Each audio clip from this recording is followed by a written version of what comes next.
influenciador Bruno Alexander Souza Silva, mais conhecido como Buzeira, foi um dos presos durante a operação contra a lavagem de dinheiro para o tráfico internacional. Além dele, foram feitos mais 10 mandados de prisão para o esquema que utiliza de técnicas sofisticadas de lavagem de dinheiro através de criptomoedas e remessas internacionais. Bom, o Buzeira, ele é um cara que tá na internet aí. Uma das coisas que ele faz que ele ficou mais conhecido são umas rifas. E teve um casamento, acho que foi o casamento dele recentemente, que também viralizou, porque o cara chegava... Por exemplo, eu chego lá na festa do Buzeira, ele olhar assim, porra, e esse relógio aí, tu não vai me dar de presente esse relógio? Não, já vinha metendo a mão no relógio dos caras, então isso aí meio que viralizou também. Mas o Buzeira, ele é um influenciador que fazia a rifa nas redes sociais. E eu fico pensando... Bom, tem uma porrada de questão sobre isso, que existem algumas regras para esse tipo de coisa acontecer. A rifa, ela é basicamente um sorteio, né? Um sorteio legalizado, um sorteio legal, ele a princípio precisaria passar por alguns processos na Caixa Econômica, por exemplo, né? Eu sei disso porque a gente passou um tempo aqui que a gente queria fazer o que a gente chamava de concurso de sorte, para não chamar de sorteio, entendeu? Que a gente teve que parar. O que era os nossos sorteios? A gente vinha aqui uns convidados, eles traziam uns presentes pra gente. Tucanaram a rifa. E aí, um exemplo veio aqui o Baianinho de Mauá, que é um cara da sinuca, ele trouxe uns tacos de sinuca, autografou e a gente queria entregar isso pra nossa audiência. E o jeito mais justo de entregar esse para a nossa audiência seria sorteando mesmo. Aí a gente descobriu que em algum momento que pode ser que dê ruim isso daí, então a gente parou. E aí tem uns caras que fazem rifa na internet, que é basicamente sorteio.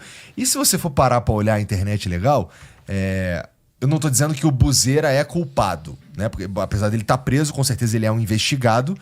A gente precisa ver o que vai acontecer aí ao fim do devido processo legal para então dizer que ele de fato estava envolvido com isso aí. Mas ele estaria envolvido com lavagem de dinheiro através de criptomoedas e remessas internacionais. E eu vou te falar que se continuar cavando, vai achar mais gente, né? Tá cheio de gente Vou te falar isso, né? que se continuar cavando aí, nesse caminho que tá mesmo, vai nesse caminho que tá aí, vai achar mais. E vai achar grande, tá ligado? Todo mundo sabe que vai. Todo mundo sabe que vai. Eu não tô falando nenhuma novidade aqui. Você que tá assistindo a gente sabe que eu não tô falando nenhuma novidade aqui. Se continuar cavando, vai acabar encontrando mais coisa aí. O Brasil, cara, ele tem... O Brasil tem umas características interessantes. Uma delas é a seguinte... não tô dizendo que isso não acontece no resto do mundo, mas o jeito como a nossa sociedade se organiza, a gente tem muito forte uma mentalidade de escassez que nos empurra a fazer algumas coisas e até nos empurra, eu digo, como sociedade. Coloca também, apresenta algumas soluções que elas estão elas são algumas... uns desvios das regras que estão postas. Existem regras para a gente funcionar e esse mercado, como ele é novo, eu tô falando do mercado digital, ele ainda tem ali algumas brechas que a galera consegue se enfiar e se dar bem, né? E ganhar um dinheiro. Em geral, essas coisas têm vida curta, mas acontece. Vira e mexe, aparece aqui uma brecha que as pessoas encontram. Nesse sentido, cara, outro dia eu tava vendo um cara defendendo os influenciadores, inclusive, que faziam propaganda do Tigrinho, o famoso Tigrinho, que até o final do ano passado não é que os problemas desapareceram, mas com a regulamentação das casas de apostas e das bets aqui no Brasil no início desse ano, muita coisa mudou. A minha principal crítica a isso era os influenciadores que não se importavam muito se a plataforma que eles estavam divulgando era uma plataforma honesta. O que eu quero dizer com isso? Que existia vários anúncios dessas plataformas de coisas que não existiam, que eram falsas. Como assim? O cara tá anunciando falando que a plataforma tá bugada, lá o Tigrinho, entra lá, joga que a plataforma tá bugada, vai ganhar dinheiro, e aquela plataforma ali, mesmo que você ganhasse, você não conseguia retirar o dinheiro no fim das contas. Era um golpe. que isso tudo deu uma diminuída boa com a regulamentação. E aí, só para você operar no mercado brasileiro, tem que casar 30 milhões de reais. Então, isso já coloca uma barreira bem grande. Então, além de várias outras coisas que tem. Mas esse jogo, esse jeito de lidar com a realidade brasileira, que é uma realidade de escassez na vasta maioria dos casos, acaba colocando esses caras, inclusive, como heróis, o que é muito interessante, né? Você pensar que um cara que não sei se é o caso do Buzeira, mas um influenciador que está se valendo, nesse caso que eu tô falando aqui, de uma plataforma que nem existe, que é golpe, e o cara tá ganhando dinheiro com aquilo ali, ele é visto como um herói pela galera que tá muito no sufoco, falando aqui, ó, isso aqui é um jeito de se dar bem, né? Então, eu diria que boa parte da maneira como todos esses problemas acontecem no Brasil passam pelo fato da gente ser pobre, no fim das contas, e tá no sufoco. E aí quem tá no sufoco precisa comer, corre atrás do jeito que dá, né? E o cara que corre atrás do jeito que dá, fica olhando para quem tá burlando uma regra ou outra para se dar bem e considera esses caras heróis, né?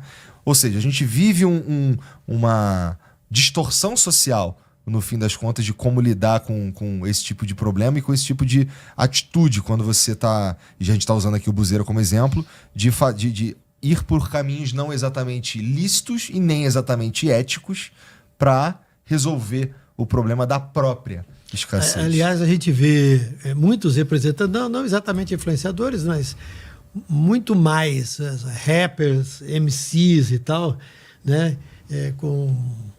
Exibindo muito ouro, porque este é um símbolo da riqueza exatamente para as pessoas que têm dificuldade para tudo, têm dificuldade das mais básicas, né? Para ter o mínimo da sobrevivência. E elas enxergam realmente nesse exibicionismo algo que, em tese, também está disponível para elas. Eu me lembro que eu recebi o Hungria, né, no programa Portas Abertas, né? E aí o Hungria chegou com eu não sei como é que eu chamo, de colar, que corrente, aquilo, e tinha uma medalha quadrada assim de 10 centímetros, 12 centímetros quadrados, mas com um monte de brilhantes. Aí eu falei para ele assim no programa, eu falei, cara, isso aí? Eu falei, tem 1000 não sei quantos brilhantes. Eu falei, que isso, cara? Pode entrar gente aqui matar nós dois para arrancar esse negócio do teu peito. Ele falou, não, fica na boa, ninguém vai fazer nada não. Ninguém vai fazer nada não. E eu falei, você anda com isso? Eu fico na comunidade, chego na comunidade e eu mostro para a molecada que a molecada pode ter um melhor momento na vida. Mas aí no caso da Hungria, ele sempre falou, mas é com trabalho, é com luta, tem que ralar, não vem de graça, não sei o quê. Um dos problemas que isso... Mas aí, o exemplo que eu estou dando é a exibição desses objetos que simbolizam o bem-estar, o sucesso, e que para muita gente é algo que na realidade, jamais esteve... Isso é um problema social, assim, econômico muito maior, né? Quando a gente olha, isso é apenas uma face de um problema muito maior, né? Então, como você, Igor, falou, você está explorando a fragilidade econômica da sociedade e a fragilidade social e a fragilidade no limite mental. Por quê? Você tem uma grande massa de pessoas empobrecidas que não tem nenhuma perspectiva de mobilidade social. Ele não vai ascender economicamente ganhando um salário mínimo.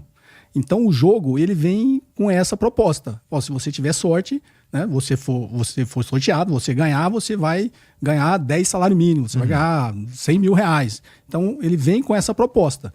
Então, isso tem que ser fortemente regulado pelo Estado. No limite, eu sou contra jogo, mas no limite é o que a gente sempre teve, as loterias reguladas pela Caixa Econômica e pelo Ministério da Fazenda, né? Porque pelo menos ali você tem transparência, não é uma fraude, e você tem toda uma campanha educativa de que o cara sabe que se ele jogar na Mega Sena, ele tem uma chance em 51 bilhões de chance, eu acho, né? De Basicamente, ganhar. você tem a mesma chance jogando e não jogando. Então, o cara realmente está ali, é um jogo. Mas aí agora a gente legalizou as bets, né? Agora tem esse jogo todo que está no submundo aí da internet, mas todas elas têm o mesmo apelo, né? E aí, quando eu falo um problema social muito grande, a gente estava comentando aqui, o discurso do empreendedorismo, da prosperidade que a gente estava com. O que é isso aí? Não tem como todo mundo ascender socialmente, economicamente, com esse discurso que vem, o discurso do empreendedorismo que você faz. Mas quem vende isso aí, vende como uma prosperidade, olha, eu venci. né? Eu tenho... Se a gente for brincar aqui, o cara quase foi prefeito de São Paulo, né? Anda de jatinho, tem um discurso, fique rico, vende curso, mas ele está enganando a grande massa da população de que é possível que aquelas pessoas atinjam esse patamar. Mas a gente sabe que economicamente é impossível que uma parcela maior atinja. Vai ter 1, 2, 3 que vai ascender. Mas o nosso problema é que a gente tem 100 milhões de pessoas na pobreza. É impossível todo mundo ascender. Então, mas é um discurso que vai no imediato, na vulnerabilidade imediata. A pessoa está ali devendo, não sei o que ela acha. Se eu jogar e ganhar, eu resolvo meu problema imediato aqui e vou em frente. Só que aí está no submundo, não é regulado, a grande maioria é fraude, né? O cara vende rifa ali. A gente viu até saiu uma reportagem no Fantástico, né? Sobre exatamente isso, né? Os caras que foram presos lá não era, acho que esse buzeiro era um outro, mas é a mesma lógica, né? O cara vende rifa na internet explorando a fragilidade das pessoas, a fragilidade econômica, social e até mental. Então, acho que o Estado tem que regular isso de uma maneira mais contundente. E a Receita Federal e as entidades que fiscalizam isso aí ficam todas de olho naquilo que as próprias pessoas publicam, né? Antigamente, há alguns anos, se olhava muito para a revista Caras, porque muitas pessoas que são ricas ou que são milionárias, a elas não basta ser rico nem milionário, mas tem que exibir. Todo mundo tem que saber que elas são diferentes. Elas são ricas e milionárias. Aí elas abriam suas mansões, contavam suas viagens, né? E não só a bandidagem ficava de olho naquilo, mas também a Receita Federal, a Polícia Federal olhava isso e falava assim, mas espera aí, esse cara faz o quê? Como é que conseguiu tanto dinheiro para ter tudo isso que ele está exibindo aí? E no caso da internet, a exibição faz parte do negócio, né? Faz parte do jogo. O cara compra uma Lamborghini de não sei quantos milhões, ele compra um carrão, né? Não sei o quê, e ele exibe. Manda pintar o carro de outra cor, né? Pintar Ferrari, compra uma Ferrari vermelha e pinta ela de outra cor, né? Então, isso chama a atenção também das autoridades. Aí o cara bate o olho lá e fala, epa, vamos dar uma olhadinha com mais atenção aí, porque tem treta nesse negócio. Porque o jogo, é por isso que eu falo, no limite deveria voltar ao que era antes, né? O jogo regulado 100% pela Caixa Econômica e pelo Ministério da Fazenda, porque no limite isso aí é uma transferência de renda, né? Você está pegando o pouco que tem, e a grande maioria nem tem, se endivida para poder apostar, né? Então o sistema financeiro em algum momento também se beneficia disso, né? Prestando dinheiro para essas pessoas que não têm, para que elas possam jogar, e na realidade é um grande aspirador, né, de riqueza que existe na sociedade. Essa febre que está das bets, dos jogos, desses jogos ilegais, é um grande aspirador, tirando cada vez mais dinheiro das classes mais pobres, e sugando, no caso aí para fraudadores, no caso das bets, né, para esses grandes empresários das bets, sugando riqueza, a pouca ou inexistente riqueza que existe na grande massa da população, para as pessoas ficarem cada vez mais ricas. Que saudade do jogo do bicho, né? Não tem saudade, não. Tá lá. Tá lá. Tá lá, quem quiser tem. Tá tranquilo. Talvez saudade da ingenuidade, né? Da ingenuidade, do jogo, né? Assim, fio do bigode, como se dizia no passado, né? Não, se você ganhasse, se você fizesse uma aposta muito grande pro carinha que recolhia o jogo do bicho na esquina, ele ia falar, mas se esse sujeito ganhar, eu não tenho como bancar. Aí ele passava pro outro, que chegava até o chefão do bairro, né? E era pago. Ganhou, tá pago. Não tem Ganhou, jeito, tá pago. cara. O chefão via qual o bicho que ele ia ter que pagar menos, né? Cara, eu sou a favor do tanto de cassino físico quanto das bets. Você fala de um que é um aspirador de dinheiro, eu entendo o teu argumento, no sentido que qual é o retorno que tem quando as casas de apostas elas arrecadam essa grana? O que volta para a sociedade no fim das contas? E